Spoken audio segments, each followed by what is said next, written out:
पिता और पुत्र ने 10वीं की परीक्षा एक साथ दी है। कहाँ के हैं ये पिता और पुत्र? इस परीक्षा में पिता कामयाब हुए, पास हुए, पुत्र फेल हो गया। 2 पेपर उसके फेल हो गए थे, इसके चलते वो कामयाब नहीं हुआ था। 18 नई इलेक्ट्रिक टैक्सियां आने वाली हैं हिमाचल में, जो जल्द ही हिमाचल की खासकर शिमला की सड़कों के ऊपर दौड़ती हुई दिखाई देंगी।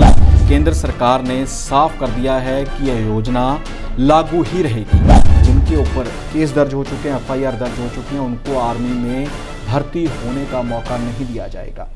पुलिस की रिपोर्ट के हिसाब से ही उनको मौका दिया जाएगा। अगर पुलिस के रजिस्टर में उनकी FIR में उसका नाम नहीं है, उन्हें एक सर्टिफिकेट भी देना पड़ेगा। कांग्रेस ने भी जंतर मंतर के ऊपर सत्याग्रह शुरू कर दिया। जंतर मंतर के ऊपर कांग्रेस के बड़े नेता पहुंचे हुए हैं और अग्निपथ योजना के खिलाफ राकेश टिकैत ने भी कह दिया है कि अगर अग्निपथ योजना वापस ना ली, सरकार ने इसके ऊपर फिर से विचार ना किया, तो हम 4 लाख ट्रैक्टर लेकर सीधे दिल्ली पहुंचेंगे। अफगानी हिंदुओं और सिखों के लिए भारत सरकार ने किया बड़ा फैसला।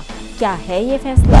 उन्होंने कहा है कि जिस प्रकार से भारत में मोहम्मद पैगंबर साहब के बारे में जो टिप्पणियां की गई हैं, विवादित टिप्पणियां की गई हैं, उसका हमने बदला लिया है।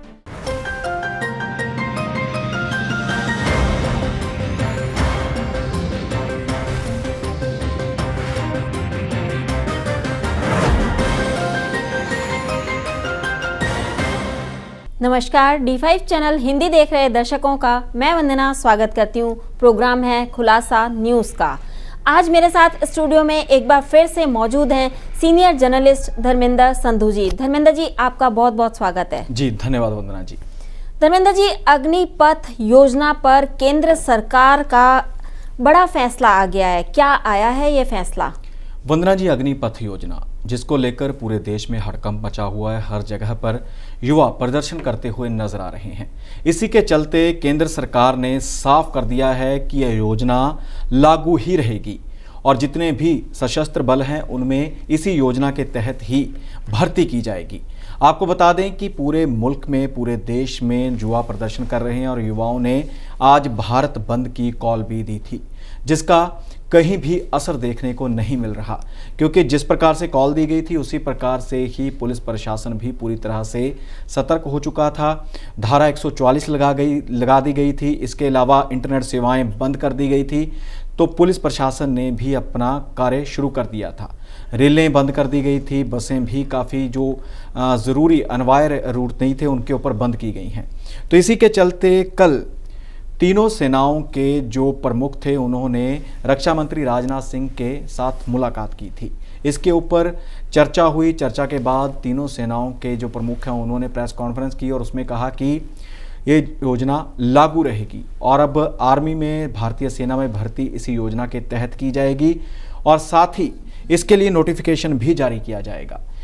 आज थल सेना अपना नोटिफिकेशन जारी कर देगी, 24 को हवाई सेना कर देगी और उसके बाद 25 को जल सेना अपना नोटिफिकेशन जारी कर देगी और भर्ती जो प्रक्रिया शुरू होगी वो भी जल्द ही होगी।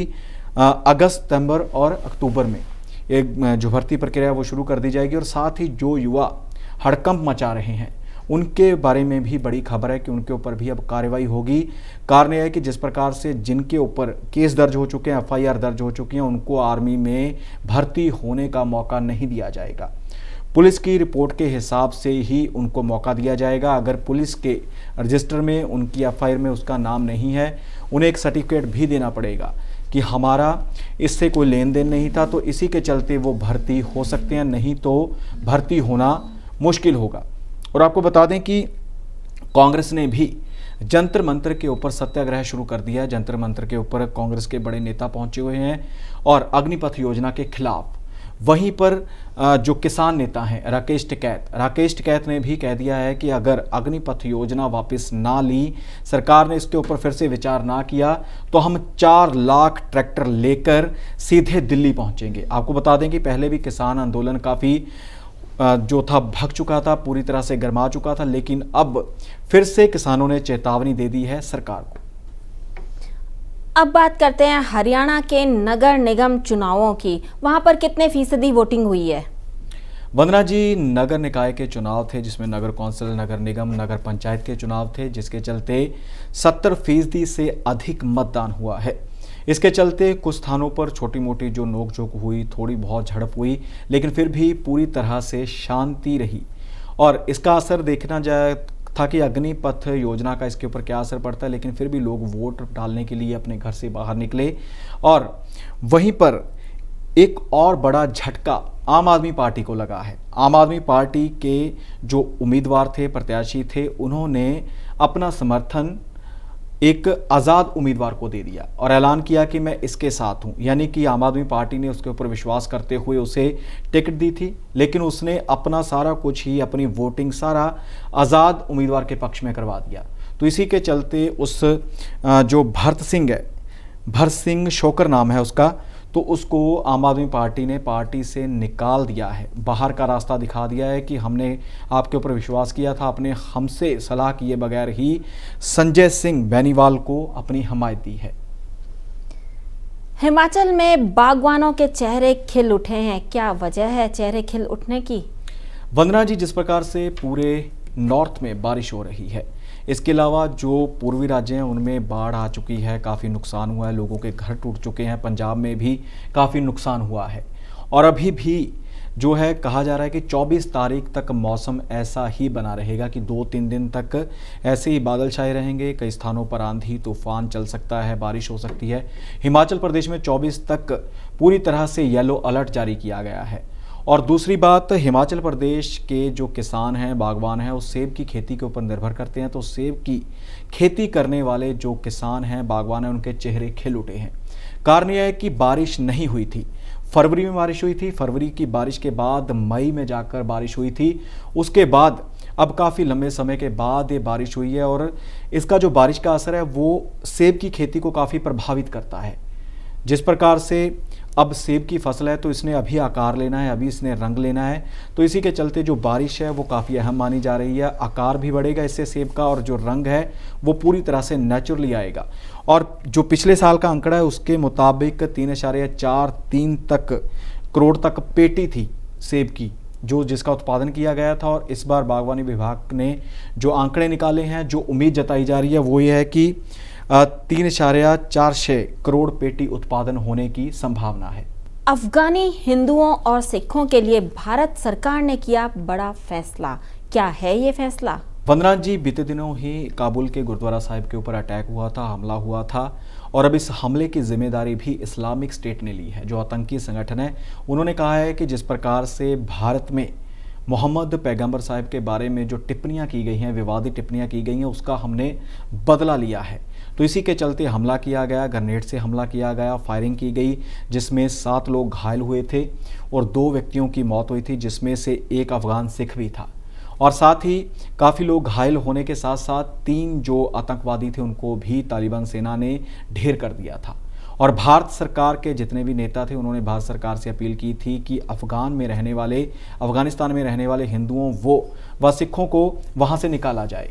तो अब भारत सरकार ने फैसला लिया है कि 100 के करीब अफगानी सिखों व हिंदुओं को ई वीज़ा दिया गया है कि वो यहाँ पर आएँ और अपना कारोबार शुरू करें। यहाँ की नागरिकता देने की भी बात हुई है, लेकिन उनके लिए बड़ी खबर है कि उनको यहाँ पर बुला लिया गया है। और बड़ी बात यह है कि लुधियाना में या कई स्थानों पर पंजाब में अभी भी अफगान सिख पहले से रहते हैं, लेकिन जिन्हें अभी तक नागरिकता नहीं मिली है। काफ़ी मुश्किलों का सामना करना पड़ता है। सरकार अगर किसी को बुलाती है, अपने आश्रय में लेती है, तो उसको वहाँ का नागरिक भी बनाना चाहिए, उसे सहूलतें भी देनी चाहिए। धर्मेंद्र जी कहते हैं पढ़ने लिखने की कोई उम्र नहीं होती। ऐसा ही एक एग्जाम्पल हमारे सामने आया है। पिता और पुत्र ने 10वीं की परीक्षा एक साथ दी है। कहाँ के हैं ये पिता और पुत्र? जी वंदना जी, पिता पुत्र ने परीक्षा दी थी महाराष्ट्र बोर्ड से, पुणे के रहने वाले हैं। नाम है, पिता का नाम है भास्कर वाघमरे। लेकिन इस परीक्षा में पिता कामयाब हुए, पास हुए, पुत्र फेल हो गया। 2 पेपर उसके फेल हो गए थे, इसके चलते वो कामयाब नहीं हो सका। और आपको बता दें कि काफ़ी लंबे समय यानी कि 30 साल बाद पिता ने भी परीक्षा दी थी। उन्होंने 7वीं कक्षा तक पढ़ाई की थी, लेकिन जो आर्थिक कारण या गरीबी के कारण वो आगे पढ़ नहीं पाए थे, तो उनके मन में था कि मैं पढ़ूं, तो उन्होंने भी परीक्षा दी। दोनों पिता पुत्र ने परीक्षा दी, लेकिन पिता कामयाब हुए हैं और पुत्र फेल हुआ है। शिमला के अंदर इलेक्ट्रिक टैक्सियों की बढ़ोतरी करी जा रही है, क्या है वजह और ज़्यादा बढ़ोतरी करने की? वंदना जी, हिमाचल प्रदेश में कुछ ऐसे स्थान हैं जहां पर बस सेवा नहीं है। बस सेवा मुहैया करवाई जा सकती है लेकिन बसें वहां तक पहुंचती नहीं हैं। तो इसी के चलते HRTC यानी कि हिमाचल प्रदेश जो ट्रांसपोर्ट कॉरपोरेशन है, उन्होंने अहम फैसला लिया था आज से 5 साल पहले। उन्होंने जो थी 28 इलेक्ट्रिक टैक्सियां खरीदी थी और जो विभिन्न विभागों तक जहाँ हिस्सों तक लोगों को लेकर जाती हैं जहाँ पर बस नहीं पहुँचती। और इसी के चलते अब इसमें बढ़ोतरी की जा रही है और 18 नई इलेक्ट्रिक टैक्सियां आने वाली हैं हिमाचल में, जो जल्द ही हिमाचल की खासकर शिमला की सड़कों के ऊपर दौड़ती हुई दिखाई देंगी। और 5 साल पहले इलेक्ट्रिक टैक्सियां खरीदने वाला हिमाचल प्रदेश देश का पहला राज्य बना था। और इसमें आपको बता दें कि जो टैक्सी की कीमत है वो 10 लाख रुपए है और इसमें जो 90% भुगतान है, कॉस्ट है, वो केंद्र सरकार देगी और 10% राज्य सरकार देगी। तो इसी के चलते अगर एवरेज की बात की जाए तो एक बार चार्ज करने से इलेक्ट्रिक टैक्सी 100 किलोमीटर तक जाती है, जिसके लिए चार्जिंग स्टेशन भी बनाए जा रहे हैं। और कॉस्ट की बात करें तो प्रति किलोमीटर के हिसाब से अगर पेट्रोल या डीजल की गाड़ी जाती है तो 20-25 रुपये लीटर के हिसाब से चलती है कि 20-25 रुपये कॉस्ट आती है पर किलोमीटर। तो इसी के चलते इसकी कॉस्ट सिर्फ 2 रुपये है। 2 रुपये में 1 किलोमीटर तक चलती है इलेक्ट्रिक टैक्सी। तो राहत भरी खबर है लोगों के लिए जो लोग दूर रहते हैं, पहाड़ी क्षेत्रों में रहते हैं।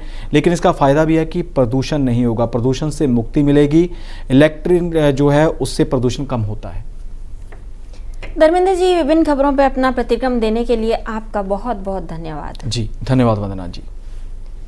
कल फिर से ताज़ा तरीन खबरों के साथ हाजिर होंगे प्रोग्राम खुलासा न्यूज़ का। मैं तब तक के लिए नमस्कार।